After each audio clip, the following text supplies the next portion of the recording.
نحمده ونصلي على رسوله الكريم أما بعد أعوذ بالله من الشيطان الرجيم بسم الله الرحمن الرحيم والعصر إن الإنسان لفي خسر إلا الذين آمنوا وعملوا الصالحات وتواصوا بالحق وتواصوا بالصبر صدق الله العظيم.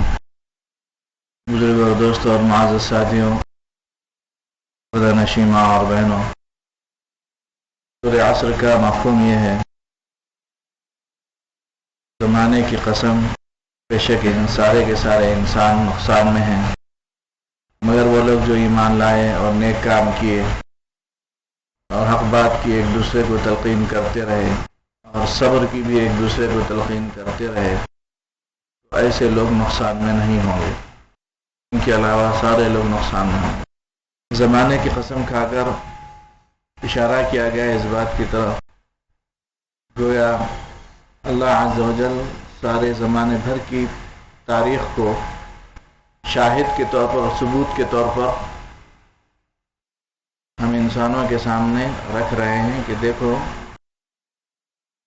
قوم عاد گواہ ہے، قوم سمود گواہ ہے، قوم فرعون گواہ ہے، قوم نوح گواہ ہے، یہ بڑی بڑی قومیں جو گزری ہیں وہ سب گواہ ہیں اس بات کی کہ اس وقت کے پیغمبر اور ان کے ماننے والے کامیاب ہوئے اور اس وقت کے پیغمبر کا انکار کرنے والے، ان کو جھٹلانے والے ناکام ہوئے. تو عام طور پر اللہ عز و جل نے جو قسمیں کھائی ہیں، جن چیزوں کی قسمیں کھائی ہیں، ان چیزوں کو اللہ میاں گواہ اور ثبوت کے طور پر پیش کرنا چاہتے ہیں. اللہ میاں اس بات کی طرف اشارہ کرنا چاہ رہے ہیں کہ سارے زمانے میں ہمارا یہی معاملہ رہے گا، جیسے کہ ماضی، حال، مستقبل، یہ سب ہمارے اعتبارات سے ہیں تو اللہ نے ہماری عقل اور ہمارے سمجھنے کے اعتبارات سے فرما رہے، ورنہ سب زمانے اللہ تعالیٰ کے لیے تو ایک ہی ہیں. لیکن سارے زمانے میں آنے والے انسانوں کے لیے یہ بات سمجھ میں آ جائے کہ جس زمانے میں جس وقت میں اپنے وقت کے پیغمبروں کو ماننے والے تھے، ان کو ہم نے کامیاب کیا یا ان سے ہم راضی ہوئے، اور اس زمانے میں اس زمانے کے وقت کے نبیوں کو انکار کرنے والے، جھٹلانے والے ناکام و نامراد. پھر اللہ اس کے بعد فرما رہے ہیں کہ بے شک سارے کے سارے انسان نقصان میں ہیں، سارے انسان. غریب امیر کا کوئی مسئلہ ہی نہیں ہے، کالے گورے کا بھی کوئی مسئلہ نہیں ہے کہ شاید کالے جو ہیں مطعون ہیں، ملعون ہیں، اور گورے پسندیدہ قوم ہے. یا پھر اس کے برخلاف اسی نفسیات کے رد عمل میں ایک اور فلسفہ امریکہ میں اٹھا تھا کہ نہیں، گورے شیطان کی نسل ہے، حقیقی اللہ کے بندے کالے ہیں. تو یہ بھی تقسیم غیر قرآنی تقسیم ہے. اللہ عز و جل سارے انسانوں کو ایک ہی آدم کی نسل فرما رہے ہیں اور ان سب کے بارے میں فرما رہے ہیں کہ سب نقصان ہے. شاہ ہو، گدا ہو، فقیر ہو، امیر ہو، گورا ہو، کالا ہو، مشرقی ہو، مغربی ہو، شمالی ہو، جنوبی ہو، سارے کے سارے انسان نقصان میں. یہاں نہ مالداری کامیابی کا معیار ہے، نہ صحت کامیابی کا معیار ہے، نہ گورا ہونا کامیابی کی معیار ہے، نہ مغربی ممالک میں پیدا ہو جانا اس کی کامیابی کی علامت ہے، کچھ نہیں. پھر اللہ میں نے استثناء فرمایا کہ چند صفات ہیں، ان صفتوں والے یہ صفات والے جو ہوں گے وہ کامیاب ہوں گے، بقیہ نقصان میں ہوں. پہلی صفت بتائی گئی کہ ایمان والے. ایمان کیا چیز ہے؟ ہم کثرت سے سنتے رہتے ہیں. دل سے اللہ اور رسولوں کو، پیغمبروں کو، فرشتوں کو، اللہ کی کتابوں کو، آخرت کے دن کو، تقدیر کو، انہیں ہر خیر و شر، ہر اچھائی برائی اللہ میں کی طرف سے ہوتی ہے، ان سب چیزوں کو دل سے ماننا، مرنے کے بعد اٹھائے جانے کو دل سے ماننا، یہ ایمان کے اجزاء، بنیادی اجزاء ہیں. اسی میں جنت و دوزخ ہے، جنت کی نعمتیں ہیں، دوزخ کے عذاب کی شکلیں ہیں، یہ سب اس میں شامل ہیں. حساب و کتاب کا ہونا ہے، اعمال کا تولا جانا ہے، وغیرہ وغیرہ. برزخ کے احوال ہیں، سب مغیبات جتنی چیزیں ہیں، ان سب پر ایمان لانا یہ ایمان میں شامل ہے. قرآن مجید ہی کی دوسری آیتوں میں اور احادیث پاک کے ذخیرے میں ایمانیات کے لین کی جتنی چیزیں ہیں وہ سب آمنو کے ایمان میں شامل ہیں. تو ان سب چیزوں پر جو ایمان لایا وہ کامیاب ہوگا. یہاں ایک بنیادی بات یہ ذہن میں رکھنے کی ہے کہ میری عقل میں آئی سو باتوں کو سب مانتا ہوں، میں ایمان لاتا ہوں ان لوگوں کے اوپر، اور جو باتیں میری عقل میں نہیں آ رہی میں ان کو نہیں مانتا، نہیں ایمان لاتا، بولے تو ایسا ایمان اللہ میں کو مطلوب نہیں ہے، اس میں گڑبڑ ہو جائے گی۔ معتزلہ اسی قسم کا طبقہ گزرا ہے جنہوں نے ایمانیات کو یا مذہبیات کو ماننے کی بنیاد عقل قرار دی تھی کہ بھئی مذہب کی جو بھی بات ہماری عقل کو بھائے گی ہم وہ مانیں گے، جو عقل کو نہیں بھائے گی ہم نہیں مانیں گے۔ اور اس قسم کے جرسوں میں یا اس قسم کی کیفیت والے لوگ آج بھی کچھ پائے جاتے ہیں، جو ذرا عام طور پر تھوڑا سا اپنے آپ کو ماڈرن کہلانے والے یا تھوڑا بہت ادھر ادھر کی الٹی سیدھی چیزیں پڑھ لے کے اپنے آپ کو جو ہے نہیں دانشور کہنے والے لوگ اس قسم کی مینٹالٹی رکھتے ہیں یا ذہنیت رکھتے ہیں کہ بھئی ہم وہی بات مانیں گے جو ہمارے سمجھ میں آ جائے۔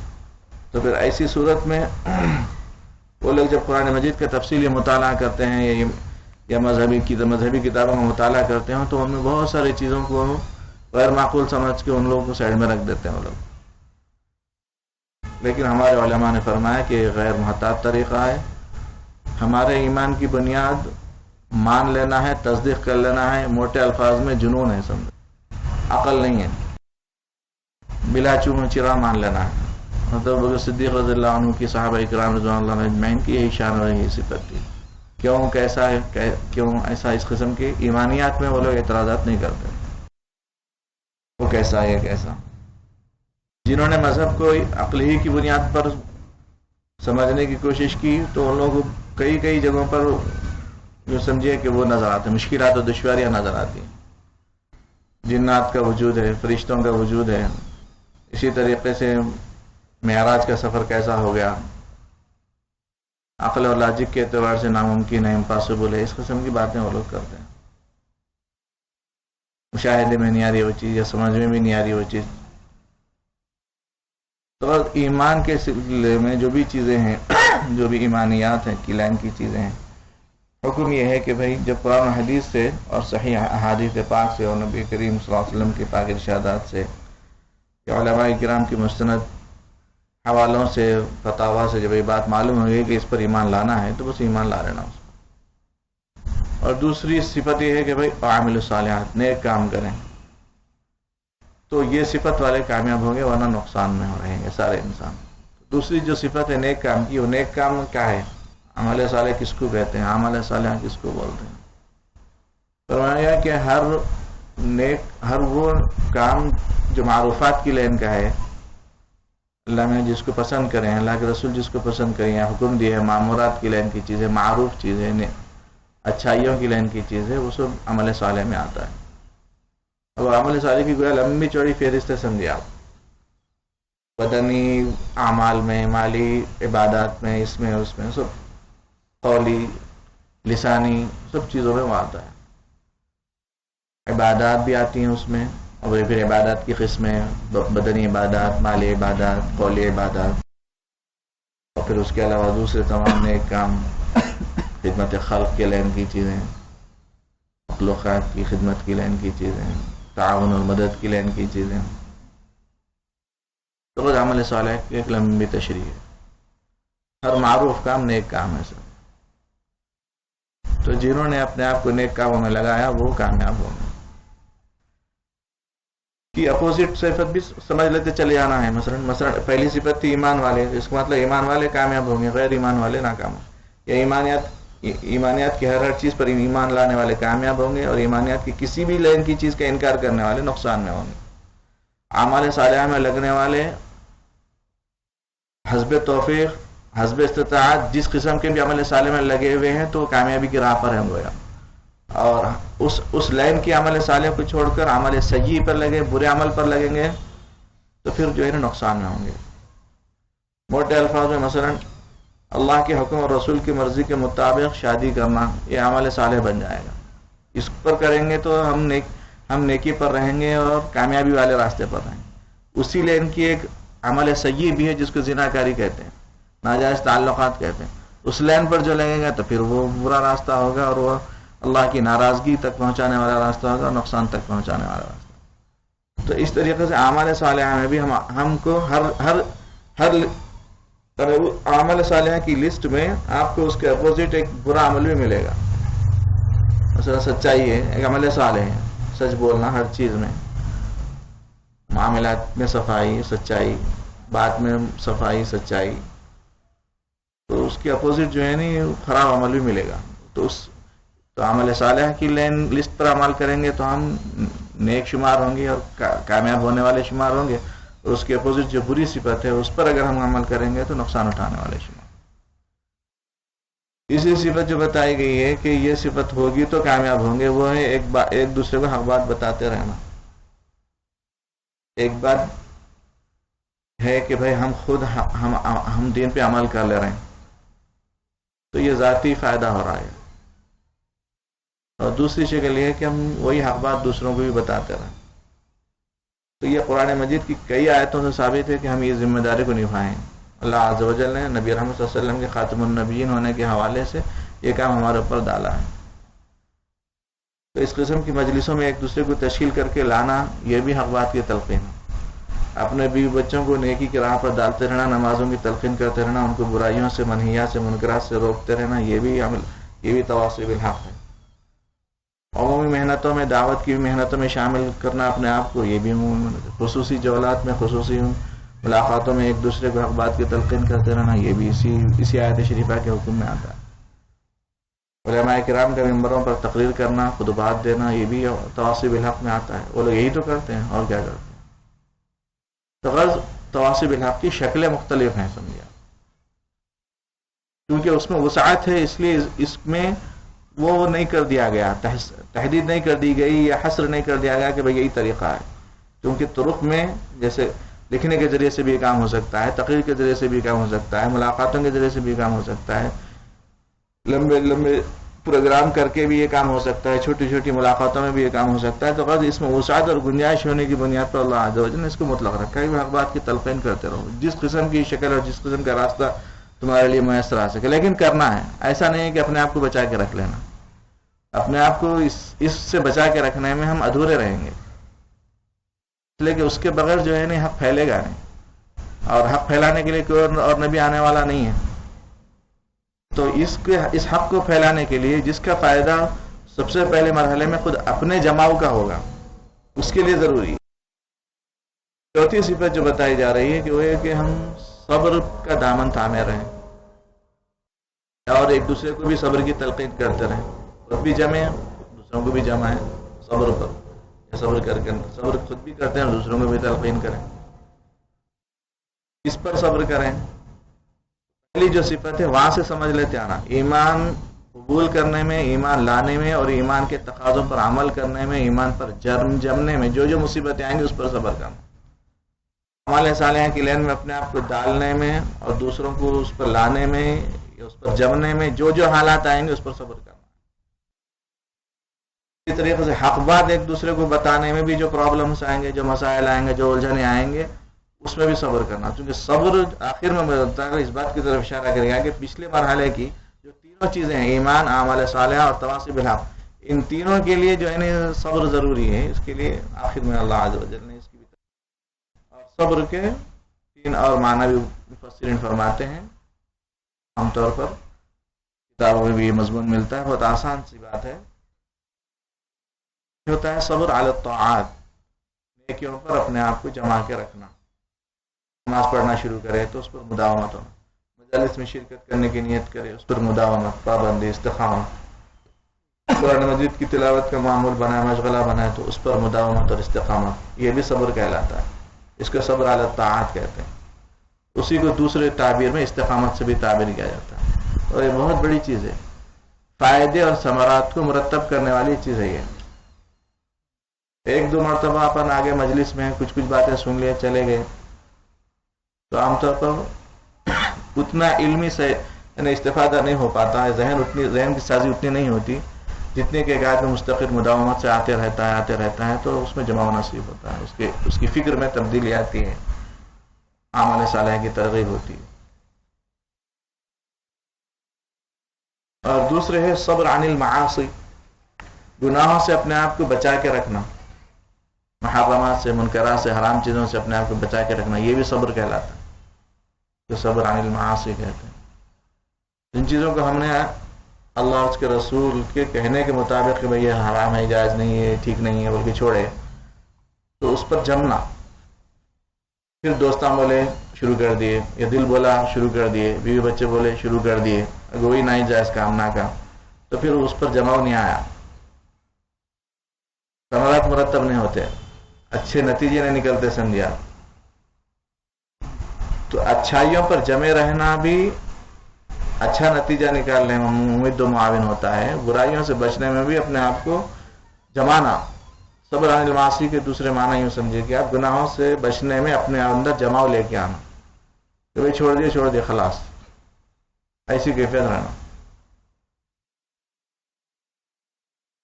اور تیسرے معنی اس کے بتائے جاتے ہیں کہ صبر علی المصائب والآذى، مصیبتوں اور تکلیفوں پر صبر کرنا. اگر یہ مصیبتیں تکلیفیں کبھی مالی آتے، پیسوں کا شارٹیج رہتا، پریشانیاں رہتے، قرضے رہتے، یہ رہتے، اور اس پر صبر سے کام لینا. وہاں پر جو ہے صبر کا دامن چھوڑ کے جو ہے سودی قرضے لے رہے ہیں، ادھر چوری کر لے رہے ہیں، ادھر ڈاکہ ڈال رہے ہیں، اس کو دھوکہ دے رہے ہیں، اس سے غبن کر رہے ہیں، خیانت کر رہے ہیں، یہ سب جو ہے صبر نہیں ہونے کی وجہ سے ہوتا. تو مالی مصیبتوں پر صبر یہ ہے کہ آدمی اس لائن میں جماؤ پیدا کرے، خودداری، غیرت، حمیت اور قناعت کے ساتھ. جسمانی مصیبتوں پر صبر کرنا، بیماری آ گئی، پریشانی آ گئی، یہ ہو گیا، وہ ہو گیا، تکلیفیں ہیں، صبر سے کام لینا. یعنی اللہ اور اس کے رسول نے جو جائز طریقہ بتلایا ہے جسمانی مصیبتوں پر صبر کرنے کا کہ بھئی دوا کے درجے میں دوا کرو اور دعا بھی کرتے رہو جائز طریقوں سے، تو یہ اس جسمانی مصیبتوں پر صبر ہے. اس سلسلے میں بے صبری یہ ہے کہ ہم جو ہے نہیں اللہ سے دعا ہی نہیں کر رہے، صبر کے درجے میں دوا ہی نہیں لے رہے، بے صبری کا مظاہرہ کر رہے ہیں، اللہ میں سے شکوے شکایت کر رہے ہیں. یہاں تھوڑا بہت شفا ہونے میں دیر ہوئی، پرابلم محسوس ہو رہا ہے، تو بے صبر ہو کے جو ہے ناجائز طریقوں پر چلے جا رہے ہیں، اول فول عاملوں گن چلے جا رہے ہیں، ادھر ادھر درگاہوں پہ چلے جا رہے ہیں، یہ حرام چیزیں کھا رہے ہیں دوا کے طور پر. جبکہ علماء نے فرمایا کہ بھائی جسمانی بیماریوں میں بھی جب تک حلال دوا میسر ہے تو آپ حرام سے دوا نہیں کرو. تداوی بالحرام بھی اپنے پاس جائز نہیں ہے، بس بجز اس صورت کے کہ بھائی کوئی جائز دوا ہی نہیں ہے، حلال اور طیب لینے کی کوئی جائز دوا ہی نہیں ہے، تو اجازت ہے کہ کچھ ایسی دوا اگر ملتی ہے جس میں کوئی حلال چیز کی آمیزش ہے، حرام چیز کی آمیزش ہے تو لے سکتے بولے. لیکن ہمارے بہت سارے افراد کو ہم دیکھتے ہیں مختلف مواقع پر کہ جسمانی مصیبتیں تھوڑی ستائیں اور تھوڑا بہت فائدہ نہیں ہوا، افاقہ نہیں ہوا، تو حرام طریقوں میں اپنے آپ کو ان جسمانی مصیبتوں سے نجات پانے کے لیے استعمال شروع کر دیتے ہیں. تو صبر کی جو تیسری قسم ہے صبر علی المصائب کی، پھر اس میں یہ شکلیں ہیں کہ مالی مصیبتوں پر بھی صبر کرنا، جسمانی مصیبتوں پر بھی صبر کرنا، کوئی غیر شرعی چیز میں اپنے آپ کو داخل نہیں کرنا. تیسری صورت ہے کہ بھئی ذہنی دلی کو ٹینشن، مصیبت، کوئی پریشان کر رہا، کوئی ٹیز کر رہا اپنے آپ کو، کوئی تکلیف دے رہا اپنے، اس پر بھی صبر کرنا. یہ بھی ایک مستقل تکلیف اور مصیبت کی چیز ہے، اس پر بھی صبر کرنا ہے، اس میں بھی کہ اللہ سے شکوے شکایت نہیں کرنا اور صبر کرنا ہے، من جانب اللہ سمجھنا ان چیزوں کو، اور اپنے گناہوں کا کفارہ سمجھنا، اپنے لیے ذخیرہ آخرت سمجھنا، عافیت مانگنا، اس سے اللہ نے اس کو دور کر دے، اس قسم کی دعاؤں کا اہتمام کرنا. تو اگر جسمانی مصیبتیں ہوں یا مالی مصیبتیں ہوں یا پھر ذہنی مصیبتیں ہوں، ان سب چیزوں میں صبر کا دامن تھامے رہنا، یہ صبر کے متواصل بالصبر میں آتا ہے. تو خود بھی ان تمام تر شکلوں میں صبر سے رہنا اور دوسرے ساتھیوں کو بھی صبر کی تلقین کرتے رہنا، انہی تمام تر شکلوں میں. یہ سورہ عصر کا مختصر سا خلاصہ تھا. اس کی جامعیت اور اس کی خوبیوں کی بنیاد پر امام شافعی رحمۃ اللہ علیہ فرمایا کرتے تھے کہ انسانوں کی ہدایت کے لیے یہی ایک سورہ بھی اتر جاتا تو کافی ہو جاتا. اگر لوگ اس کو سمجھیں، اس پر عمل کرنے کی کوشش کریں، ساری انسانیت کی ہدایت کے لیے ایک سورہ کافی ہو جاتا. تو اس کی جامعیت اور اس کی خوبیوں کی بنیاد پر یہ فرمایا تھا امام شافعی رحمۃ اللہ علیہ. تو غرض اپنے ناقص مطالعہ اور ناقص علم کی سطح پر میں نے میرے ذہن میں جو مضمون آیا میں نے اس کو عرض کر دیا. خدا کرے کہ بات نکل گئی وہ اللہ کی طرف سے، اللہ اسے قبول فرمائے، اور جو کوئی نقص یا کمزوری یا خرابی کی لین سے کوئی بات آئی ہے وہ شیطان اور میری طرف سے اللہ اسے معاف فرما دے. اللہ ہم سب کو قرآن مجید کی فہم اور اس پر عمل کی توفیق عطا فرمائے. آخر دعوانا الحمدللہ رب العالمین. بسم اللہ الرحمن الرحیم. قرآن مجید کی جو آیتیں سنی گئی ہیں ترجماتی طور پر ترجمانی جو پیش کی گئی ہے یا تفسیری طور پر اس کے ان پہلوؤں کی طرف اشارہ دیا گیا ہے، تصوف کی لائن میں ہماری تعلیمات یا سلسلے کے پیر طریقت حضرت شاہ صوفی غلام محمد صاحب رحمۃ اللہ علیہ نے اس کو پنجہ استعانت میں داخل فرما کر اشارہ دیا یا سمجھایا ہے، اس کی تفہیم کرائی. ہمارے یہاں مستقل سمجھانے کے لیے پنجوں کا اشارہ دیا گیا ہے. اب اس میں اصل میں پنجے تو ہیں اہل تشیع کے یہاں، ہمارے یہاں پنجے نہیں ہیں. تاہم زمانے کے اعتبار سے لوگوں کی افہام و تفہیم کے لیے حضرت نے اس کا آغاز کیا. اس سے پہلے کسی کی فہم میں یہ بات نہیں آئی. اور چونکہ نماز 5 ہیں تو حضرت کا ذہن اس طرف گیا کہ 5 چیزوں کو جمع کرنا چاہیے. اس بنیاد پر بہت ساری چیزوں کو جمع کیا، جیسے پنجہ الوہیت، پنجہ رسالت، پنجہ عبادت، پنجہ استعانت. تو اس میں جو ایک جزیہ آج کے سبق میں ہمیں ملا ہے وہ یہ ہے کہ آدمی اپنی زندگی کے اندر بہت کچھ دیکھتا ہے. کبھی خوشیاں اس سے متعلق ہوتی ہیں اور کبھی غم اور مصائب اس سے متعلق ہوتے ہیں. تو جب خوشیاں ہوتی ہیں تو اس وقت شکر کرتا ہے، لیکن جب غم اور مصیبت ہوتی ہے اس وقت میں اللہ کا شکر کرنا چاہیے یا اس پر صبر کرنا چاہیے. شکر اعلیٰ درجے کا ایمان ہے، صبر اس موقع پر صبر متوسط درجے کا ایمان ہے. شکر اعلیٰ درجے کا ایمان ہے، یہ کیسے سمجھ میں آئے گا؟ حالانکہ ہے اس وقت انہیں مصیبت میں صبر کر رہا تو وہ صبر کا کرنا بڑی چیز سمجھ میں آتی ہے. اس کی قرآن مجید کی آیات میں حضرت ایوب علیہ السلام سے متعلق ایک واقعہ لکھا ہے کہ حق تعالی 2-3 آیتوں کے اندر ہی پوری تفصیل موجود ہے. مفسرین کی تفسیریں جب پڑھیں گے تو اس وقت پتہ چلتا ہے کہ اس کے پیچھے اتنا بڑا واقعہ ہے. اسی واسطے صبر ایوب بھی معروف ہو گیا اور مشہور ہو گیا، اور اسی نام سے بھی لوگ یاد کرتے ہیں. ذہن میں خاکہ آ جاتا ہے، اکثر سنا بھی ہوگا آپ حضرات نے. حضرت ایوب علیہ السلام کو حق تعالی جل شانہ نے بڑی اچھی صحت عطا فرمائی تھی اور نبوت سے سرفراز فرمایا تھا. ساتھ ہی ساتھ مالی اعتبار سے بھی اللہ نے بہت کچھ دے رکھا تھا اور اولادیں بھی اللہ نے بکثرت عطا فرمائی تھیں.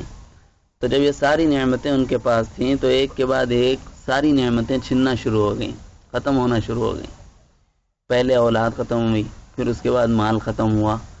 کہتے ہیں کہ بادشاہوں کی ٹھاٹ نہیں تھے ویسے ان کی ٹھاٹ ہوا کرتی تھی. لیکن آدمی اس وقت میں جس ناز اور انداز سے رہا کرتا ہے جب کہ مالی فراوانی ہوتی ہے، تو جب مصیبت آتی ہے تو اس وقت میں بڑی پریشانیاں لاحق ہو جاتی ہیں. اس وقت تو آدمی کو بے چین اور بے قل اور بے قرار ہو جانا چاہیے. لیکن حضرت ایوب علیہ السلام کا یہ واقعہ امت محمدیہ تک پہنچانا تھا اور اس کے واسطے سے کچھ دروس پہنچانے تھے. اس واسطے اللہ نے قرآن میں اس کا تذکرہ فرمایا اور ان پر حالات بھی لائے. جب پھر اولاد چھن گئی، پھر مال چھن گیا، یہاں تک کہ جس شہر میں وہ رہتے تھے جسمانی عارضے کی وجہ سے شہر والوں نے کہا کہ ایوب تم یہاں رہ بھی نہیں سکتے ہو. یعنی جس محل میں آپ رہتے تھے اس محل سے بھی نکال دیے گئے. کہا کہ ایوب یہاں نہیں رہ سکتے. اب وہ اپنی ایک اہلیہ محترمہ حضرت ایوب علیہ السلام کی زوجہ محترمہ تھیں، انہوں نے ان کو لے کر شہر سے جنگل کا رخ کر لیا اور جنگل میں جا کے پڑ گئے. جب جنگل میں پہنچ گئے تو اس وقت بھی ان کی زبان سے ایک لفظ نکلتا تھا الحمدللہ. تو یہ الحمدللہ کا جو لفظ ہے وہ کیوں استعمال ہوتا ہے؟ کہتے ہیں اللہ کی تعریف اللہ کے تشکر میں داخل ہے، اللہ کا شکر ادا کرنے میں.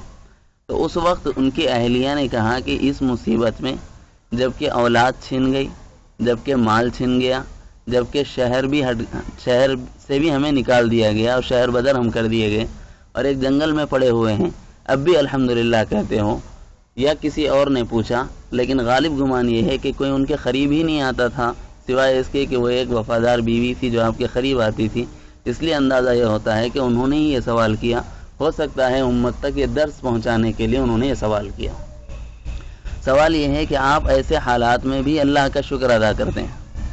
تو حضرت ایوب علیہ السلام نے کہا کہ جب اس نے نعمتیں دی، مال دیا، اولاد دی، صحت و تندرستی عطا فرمائی، اس وقت اللہ کا شکر کرنا کمال نہیں، اس لیے کہ وہ چیزیں جس کے پاس ہوں گی، آدمی اگر تھوڑا ہی بہت بھی حمیت رکھتا ہو اور اپنے اندر تھوڑا بہت بھی غیرت رکھتا ہو تو وہ لازمی طور پہ کرے گا۔ اگر اس کی حیا ہی مر جائے، حمیت ہی ختم ہو جائے، غیرت ہی مان پڑ جائے، تو ایسی صورت میں نہیں کہا جا سکتا، لیکن کچھ تو حمیت کا اگر جذبہ اس کے اندر پایا جائے تو پھر وہ شخص تو اس حالت میں شکر کرے گا ہی۔ اب یہ بتاؤ کہ اگر اللہ نے مجھ سے مال چھین لیا، اولاد چھین لی، صحت جسمانیہ چھین لی، تو کیا اب نظر اور زبان اور کان میرے اختیار میں ہیں، یعنی صحت کے ساتھ میرے پاس ہیں یا نہیں ہیں؟ تو اس کا شکر کون ادا کرے گا؟ یہ کس کی دی ہوئی ہے؟ کان، آنکھ اور زبان، یہ تین چیزیں ابھی سلامت ہیں، تب جب تک جو چیزیں ہمارے پاس اللہ کی ہیں اس وقت تک اللہ کا شکر ادا کرنا واجب ہے۔ یہ ان کا بحیثیت نبی ان کی اپنی شان ہے، لیکن اس وقت میں صبر کے ساتھ یہ ایک بات ذہن میں رکھیں کہ استقامت ہونا، اور اس وقت میں کہ حالات آدمی پر آئے ہیں تو بگڑ نہیں جانا، بدل نہیں جانا۔ اس کو کیسے سمجھایا قرآن نے؟ سمجھایا اس طور پر کہ ایک مرتبہ جب کچھ غذا لینے کے لیے شہر کی طرف ان کی اہلیہ چلیں اور غذا لے کر واپس آ رہی تھی، راستے میں ایک انسانی شکل میں شیطان نمودار ہوا اور اس نے کہا کہ میں تمہارے شوہر کی اس بیماری کا علاج دے سکتا ہوں، یعنی میں جو دوا دوں گا اگر وہ کھا لیں گے تو صحت ہو جائے گی، لیکن میری ایک شرط ہے کہ دوا اس وقت دوں گا جب وہ یہ کہیں کہ یہ مجھے جو صحت ملی یہ اس شخص کی طرف سے ملی۔ تو جس وقت یہ جملہ پہنچایا گیا کہ اگر آپ صرف ایک جملہ کہہ دیں کہ صحت مجھے آپ سے مل گئی تو پھر آپ کی صحت ہو سکتی ہے، آدمی دوا دینے کو تیار ہے، تو انہوں نے کہا کہ جب میں اچھا ہو جاؤں گا، انشاءاللہ جب میں اچھا ہو جاؤں گا اس وقت 100 چھڑیاں ماروں گا۔ اس لیے کہ تمہیں جب یہ بات بتائی گئی اسی وقت سمجھ لینا چاہیے تھا کہ جو شخص کہہ رہا ہے کہ صحت وہ دے گا، صحت تو اللہ دینے والے ہیں، کوئی انسان نہیں دینے والا، اور اگر شکل انسانی میں کوئی اور مخلوق ہے تو وہ بھی صحت دینے والی نہیں، اللہ کی ذات صحت دینے والی۔ تو اس وقت تمہیں کہنا چاہیے تھا لا حول ولا قوت الا باللہ، اس وقت یہ نہ کہنا تمہاری غلطی ہے، اس غلطی پر تمہیں سزا ملے گی، کیونکہ وہ نبوت والی شان رکھتے تھے، اس اعتبار سے چھوٹی غلطی بھی بڑی شمار ہوتی۔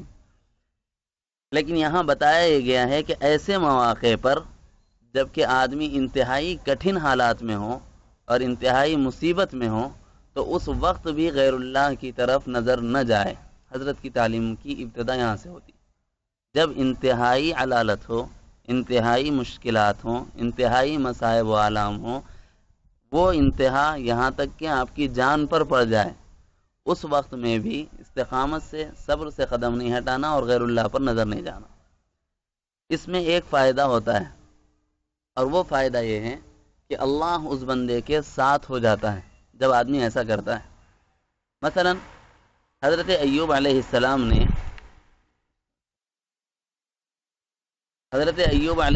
نے جب یہ کہا کہ صحت اور تندرستی تو اللہ کے ہاتھ میں ہے، اور میں اس شخص کی طرف اس بات کو منسوب نہیں کر سکتا جو اللہ کی طرف سے ہے، یعنی صحت تو اللہ کی طرف سے ہے، میں غیر اللہ کی طرف اس جملے کو منسوب نہیں کر سکتا، تو اس بات پر اللہ کی معیت اور اللہ کی محبت کو جوش آیا، اور اللہ پاک شانہ نے فرمایا کہ ایوب جب تمہاری ہمارے ذات کے ساتھ امید اتنی ہے تو پھر ہم بھی آپ کو مایوس نہیں کریں گے۔ چنانچہ فرمایا کہ آپ کے قدموں کے نیچے سے پانی نکلے گا، ٹھنڈا ہوگا، وہ پانی پی لینا، اور پھر پانی گرم نکلے گا تو وہ پانی نہا لینا۔ جب پانی پی لو گے تو اندر کی بیماریاں نکل جائیں گی، جب نہا لو گے تو جس میں ظاہر پر نظر آنے والی بیماریاں ختم ہو جائیں گی۔ تو دیا کون؟ غیر اللہ سے جب نظر منقطع ہوتی ہے تو اللہ دیتے ہیں، اس واسطے حضرت شیخ رحمۃ اللہ علیہ نے پنجہ استعانت کے نام سے باضابطہ تفہیم کرائی. فرمایا دعا، توبہ، توکل، صبر، شکر، یہ 5 چیزیں استعانت کہلاتی ہیں، پنجہ استعانت. اس کے ذریعے سے آدمی اپنی مرادیں اللہ سے حاصل کر سکتا ہے. آپ کے یہاں مالی فراوانی ہو اور صحت و تندرستی ہو، ہر طرح کا ناز و نعم ہو، ایسی صورت میں آپ دعاؤں کے ساتھ اللہ سے مربوط رہیں. مثلا آپ یہ کہہ رہے ہیں کہ اللہ جو مال آپ نے مجھے دیا ہے، اس مال کو جائز اور حلال راستوں میں خرچ کرنے کی توفیق و سعادت بھی دے دیں. اس کے کہنے کے ساتھ عملی طور پر وہ کام اختیار کر لیں، اسی کو عمل صالح بھی بولتے ہیں. اور دعا مستقل رہنا اور ہمیشہ رہنا. جب کبھی اس مال یا اس جسمانی صحت یا یہ کہ کثرت اپنے گھرانے اور قبیلے کے بڑے ہو جانے پر جب کثرت پر اپنے آپ کو تھوڑا سا غرور کی کوئی جھلک اپنے اندر نظر آئے تو فوری توبہ کر لیں. کبھی ایسا ہوتا ہے کہ اس کی ابتدا میں کچھ مالی مشاکل سامنے آتی ہیں اور کچھ جسمانی پریشانیاں سامنے آتی ہیں، کچھ بیماریاں سامنے آتی ہیں. تو اس وقت جب مالی مشاکل سامنے آئے فتوکل علی اللہ، اللہ کی ذات پر بھروسہ رکھنا. یعنی یہ چیزیں مجھے اللہ کی طرف سے ملی تھیں، اگر اللہ اس کو لے لیتے ہیں تو ان کی مرضی ہے، اور اس پر راضی رہنا، راضی برضائے حق. اور جب یہی بات مال سے ہٹ کر جسم و جان پر اور گھرانے پر پڑ جائے، آل اولاد پر پڑ جائے، تو ایسی حالت میں آدمی کو صبر اختیار کرنا چاہیے. صبر کی ابتدا یا توسط یہ ہے کہ آدمی استقامت سے قدم نہیں ہٹانا، اور صبر کی انتہا میں بھی تشکر کرنا. یہ ایک کامل ایمان والے کی شان ہوتی ہے، جیسے حضرت ایوب علیہ السلام نے کر کے دکھلایا. اور اگر یہ نہیں ہے تو پھر ایسی صورت میں ہوتا یہ ہے کہ آدمی کی استعانت کے ربط و تعلق آدمی خود کاٹ لیتا ہے. مثلا اللہ کہہ رہے ہیں کہ اگر تم صبر کرو گے تو میں تمہارے ساتھ ہوں. فار ایگزامپل، اس کو سمجھنے کے لیے چیف منسٹر صاحب اگر یہ بولے کہ فلاں آدمی سے مل لو تمہارا کام ہو جاتا، اور آپ اس کے بعد یہ بولیں کہ میرا ربط و تعلق تو چیف منسٹر سے ہے، میں اس سے کیوں ملوں اور وہ تیسرے شخص کو کیوں داخل کروں، لہٰذا میں اس سے ملتا نہیں. تو اب بتائیے آپ کا کام ہوگا یا نہیں ہوگا؟ ظاہر اور لازمی بات یہ ہے کہ آپ کے کام میں رکاوٹ ہوگی، اس لیے کیونکہ آپ نے اس بڑے کی بات نہیں مانی. ایسے ہی اللہ عز و جل نے، حالانکہ صبر اللہ نہیں ہے، غیر اللہ ہے، لیکن اختیار کرنے میں اللہ کی مرضی شامل ہے. اور جب آپ صبر کرتے ہیں تو اللہ عز و جل بیان فرما رہے ہیں کہ ہم اس کے ساتھ ہو جاتے ہیں جو صبر کرتا ہے، جیسا کہ قرآن میں فرمایا گیا ان اللہ مع الصابرین. آپ قرآن مجید کھول کے دیکھیے، لفظ یحب المتوکلین آیا. جو اللہ پر بھروسہ کرتا ہے اللہ ان کو پسند کرتے ہیں. جو تکبر نہیں کرتا، عاجزی اختیار کرتا ہے، اللہ اس کو پسند کرتے ہیں. پسند کا اور اپنی رضا کا متعلق ہونا سمجھایا گیا، اپنی ذات کا جس عمل کی وجہ سے متعلق ہونا بتلایا، وہ صرف ایک ہی عمل ہے، وہ ہے صبر. جب آدمی مصائب میں اور حالات میں صبر کرتا ہے اللہ اس کے ساتھ ہو جاتے ہیں، اور جب اللہ اس کے ساتھ ہو جاتے ہیں تو سارے کام اس کے بن جاتے ہیں. اور اس میں صبر کی مختلف، یعنی یہ کہ تجرباتی لائن میں ہمارے اکابرین کی اپنی شانیں رہی ہیں، اور انہوں نے اختیار کر کے بتلایا کہ کس مصیبت میں کس طرح کا عمل اختیار کرنا چاہیے. ایک یہ ہے کہ آدمی کے اپنے ایمان کا مقتضا یہ ہے کہ آدمی صبر کرے، لیکن اس کا ایمان کس درجے کا ہے؟ ایک درجہ ایمان کا ادنا ہوتا ہے، ایک متوسط ہوتا ہے، ایک اعلیٰ ہوتا ہے. مثلا حضرت ایوب علیہ السلام کا جو ایمان تھا وہ ایمان کامل اور اکمل تھا. ایسے ہی ہمارے بعض بزرگوں کے بارے میں آیا ہے کہ جب وہ بیمار ہو جاتے تو کبھی آہ بھی نہیں کرتے. اور پوچھا گیا کہ حضرت آپ اتنے بیمار ہیں اور پھر حشاش بشاش رہتے ہیں، ہنستے بولتے رہتے ہیں، کبھی آہ نہیں کرتے. تو انہوں نے کہا کہ جو اللہ مجھے زندگی عطا فرمایا اور باقی سب کچھ ٹھیک ٹھاک ہے، مثلا ہاتھ پیر اچھے ہیں، اعضاء اچھے ہیں، قوا اچھے ہیں، ذہنی صلاحیت اچھی ہے، بولنے کے لیے زبان میں سکت ہے، سننے کے لیے کانوں میں طاقت ہے، دیکھنے کے لیے آنکھوں میں بصارت ہے، کھا پی رہا ہوں، سب کچھ ہے، تھوڑا سا بخار آ گیا، تھوڑی سی پریشانی لاحق ہو گئی، تو ایسی صورت میں اتنی نعمتوں کو بھلا کر اس ایک بیماری کی وجہ سے آہوازاری کرنا یہ عبدیت کی شان کے خلاف ہے۔ اور کبھی بعض بزرگوں نے اپنے حالات میں یوں بتلایا کہ تھوڑا سا سر میں درد ہوتا تھا تو رونے لگ جاتے تھے اور چیخنے لگ جاتے تھے اور کہنے لگ جاتے تھے کہ اللہ یہ بڑی تکلیف مجھ پر آ گئی، میں اس کا متحمل نہیں۔ تو ان سے بھی پوچھا گیا کہ حضرت اتنی چھوٹی سی بات ہے، آپ بھی کہتے ہیں کہ صبر کریے، لیکن یہ کہ اتنی چھوٹی بات میں آپ ایسا کیوں عمل اختیار کر رہے ہیں؟ تو انہوں نے کہا کہ بات یہ ہے کہ جس کا درجہ ایمان کامل ہوگا وہ اس شان کے ساتھ رہے گا، جس کا درجہ ایمان ادنا ہوگا وہ اسی شان کے ساتھ رہے گا۔ تو اس شخص نے کہا کہ درجہ ایمان کا کمال، درجہ ایمان کا ادنا ہونا ہماری سمجھ میں نہیں آیا۔ انہوں نے کہا کہ ان کے ایمان کا درجہ ویسا تھا، اس لیے انہوں نے وہ عمل اختیار کیا۔ ان بزرگوں کی جو مثال دی گئی تھی کہ اپنے مصائب میں وہ لوگ آہ بھی نہیں کرتے، تو اس کے بارے میں بتائیں۔ لیکن میں جو چھوٹی سی بات پر اتنا پریشان ہو جاتا ہوں، اس کی وجہ یہ ہے کہ اس بیماری کا مجھ میں تحمل نہیں ہے، اس لیے کہ اگر اس وقت میں تکلیف کی وجہ سے کوئی ایسا جملہ میری زبان سے نکل جائے جو اللہ کو پسند نہ ہو تو پھر ایسی صورت میں میرے سارے اعمال اکارت جائیں گے۔ پہلی وجہ بتلائیں۔ پھر دوسری وجہ بھی بتلائی۔ دوسری وجہ یہ ہے کہ اگر اللہ نے کوئی مصیبت آپ کو دی ہے تو اس مصیبت کا اظہار غیر اللہ کے سامنے نہ کرتے ہوئے اگر اپنے رب کو بھی نہ بتاؤں تو کس کو بتاؤں؟ حالانکہ اللہ کی ذات تو دیکھ رہی ہے، لیکن آدمی کو چاہیے کہ اظہار کرے کہ اے اللہ آپ کی قوت کے سامنے میں بے حیثیت ہوں، اور میری بے حیثیتی ایسی ہے کہ اگر اللہ نے کوئی چھوٹی سی بھی مصیبت دی تو اکڑ کے مت رہو کہ میں یہ برداشت کر لے سکتا ہوں۔ یہ اظہار کرو کہ اے اللہ آپ کی چھوٹی دی ہوئی بھی مصیبت میرے لیے بڑی ہے، میں اس کا متحمل نہیں۔ تو یہ بھی گویا ایک معنوں میں اللہ کی شکر گزاری ہوتی ہے کہ اللہ آپ مجھے صحت دیے ہوئے ہیں، وہ صحت کیوں چھین رہے؟ اور اگر آپ چھین لیتے ہیں تو آپ کی مرضی، آپ کا بندہ، میں عاجز ہوں، لیکن اگر آپ صحت کو باقی رکھتے ہیں تو آپ کی عنایت ہو جائے گی۔ اور ایسی صورت میں دو پہلوؤں پر انہوں نے نظر رکھی اور یہ کہا کہ میرا درجہ ایمان اس کمال کا نہیں ہے کہ آہوازاری نہ کروں، اور اندیشہ ہے کہ اگر میں ایسا کروں گا تو پھر میرے اندر غرور و تکبر پیدا ہو جائے گا۔ تو اپنے آپ کو غرور و تکبر سے بچانے کے لیے غیر اللہ کے سامنے اظہار خیال نہیں، اپنے اللہ کے سامنے اظہار کرنا کہ اللہ جو مصیبت آپ نے دی ہے میں اس کا متحمل نہیں ہوں، اس بات سے ڈرتے ہوئے کہ کہیں اس وقت میں کوئی ایسا جملہ تکلیف کی وجہ سے میری زبان پر نہ آ جائے جس کی وجہ سے ایمان سلب ہو جائے۔ اور کہتے ہیں کہ اس کے پیچھے میری نظر میں ایک واقعہ تھا، اور وہ واقعہ بھی انہوں نے بیان فرمایا۔ واقعہ یہ ہے کہ ایک مرتبہ ایک بڑے اللہ والوں کے انتقال ہوا، دوسرے بزرگ نے ان کو خواب میں دیکھا، اور جب خواب میں دیکھا تو اللہ کی حضوری میں بڑی کٹھن حالات سامنے آئے، وہ بتلایا۔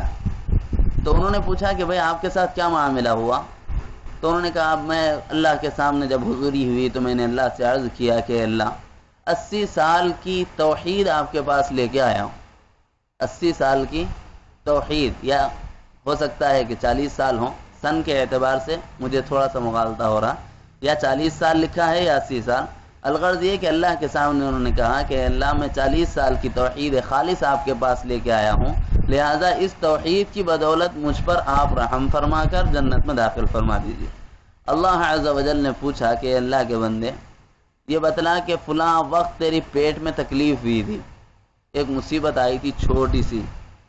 انہوں نے کہا کہ ہاں مجھے یاد ہے آئی تھی۔ تو اس وقت میں تو نے کیا کہا تھا؟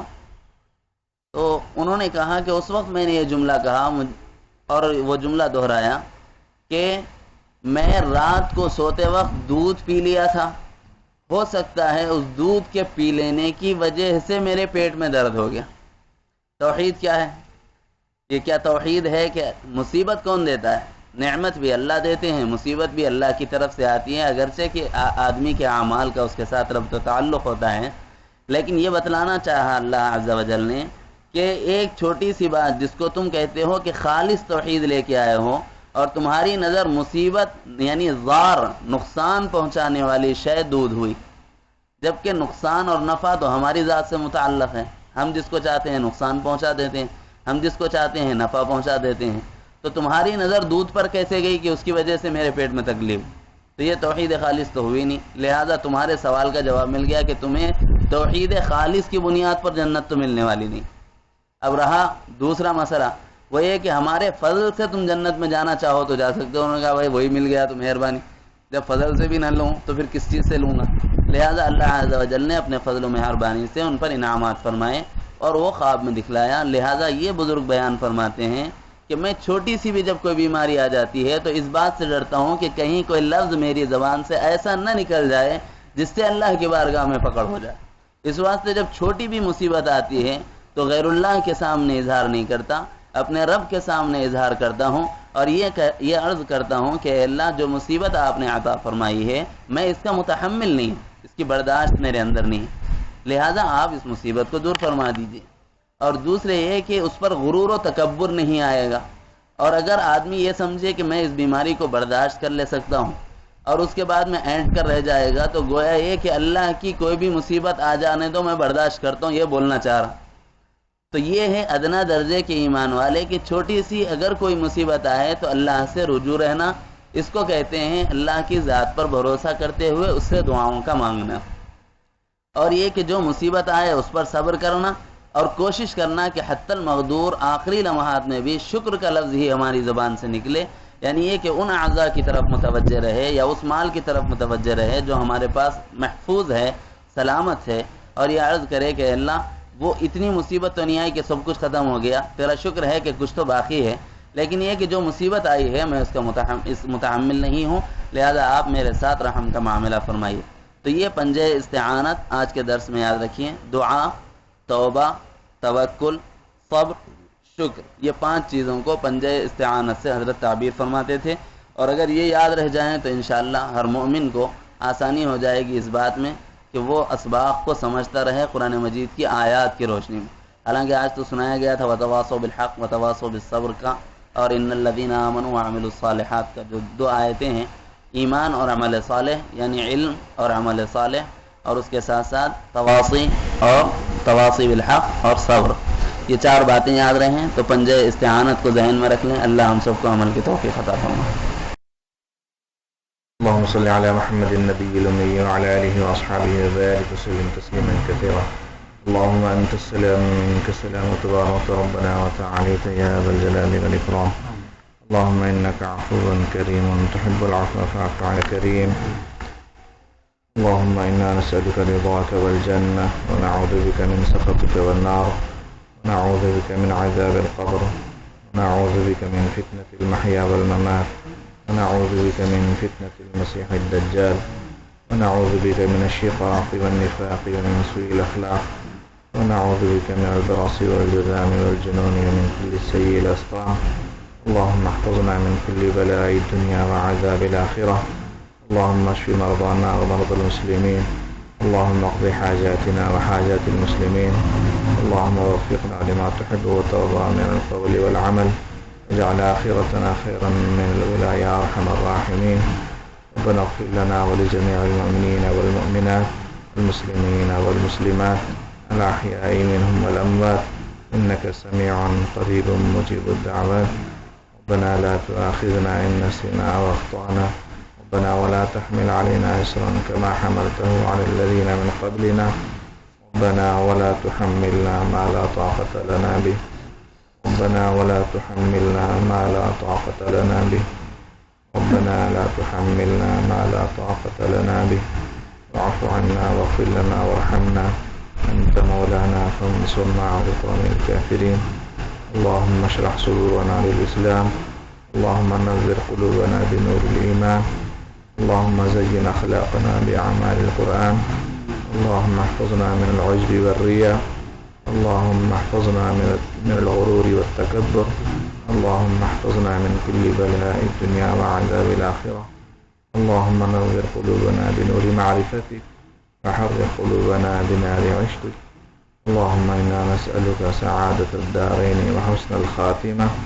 وصلى الله تعالى على خير خلقه محمد وعلى آله وأصحابه أجمعين برحمتك يا أرحم الراحمين. الحمد لله.